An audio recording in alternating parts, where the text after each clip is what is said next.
Hello everyone, I said I'd do it, and here it is, the first quarter 2023 Hasbro earnings report. It should be noted that the first quarter is always rough for toy companies, as there aren't many reasons to buy toys after Christmas. Due to this, we do get a bit of a spin for the losses that Hasbro took the last 3 months. So let's take a look at how bad things were for Hasbro this quarter. Between 2022 and 2023, they had a net revenue drop of 14%.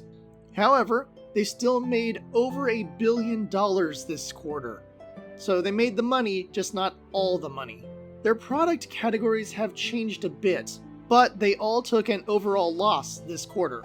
Franchise brands had a 6% drop, the smallest of the group, but still made over $613 million. This group includes Nerf, Play-Doh, Peppa Pig, Transformers, and of course, Hasbro Gaming. The big brand of this quarter comes from the gaming section. Magic the Gathering made nearly $230 million, with 16% growth compared to last year. Magic had big sales with the release of Phyrexia, All Will Be One, as well as older sets selling really well, like Modern Horizons 2 and Universes Beyond Warhammer 40k. They also have big hopes for the upcoming Universes Beyond Lord of the Rings and March of the Machines Aftermath sets. It doesn't matter what kind of bad press Wizards get, MTG always sells. Overall, gaming had a 2% gain from last year, making over half the total revenue of the franchise brands. However, partner brands got crushed with a 36% loss, making $132.7 million, probably due to the new merchandise based on Season 3 of The Mandalorian. Lack of sales shows the dwindling interest in brands like Star Wars and Marvel. From previous earnings reports, it seems consistent that partner brands lose money. Finally, we see losses in the portfolio brands, the non-franchise toys, and the film and TV side of things. While it isn't a surprise that secondary products don't sell as well as marquee products, it is interesting to see that the entertainment side took a hit compared to last year, because they released a movie this year. The movie did make back its budget, but not much more. In fact, there is no profit from the movie as advertising costs weren't covered by the meager ticket sales. However, it is not known how much of the movie earnings Hasbro gets. They also do try to spin the loss by saying that there was good critical and audience response to the movie, and that it will likely have a long life on home media and streaming.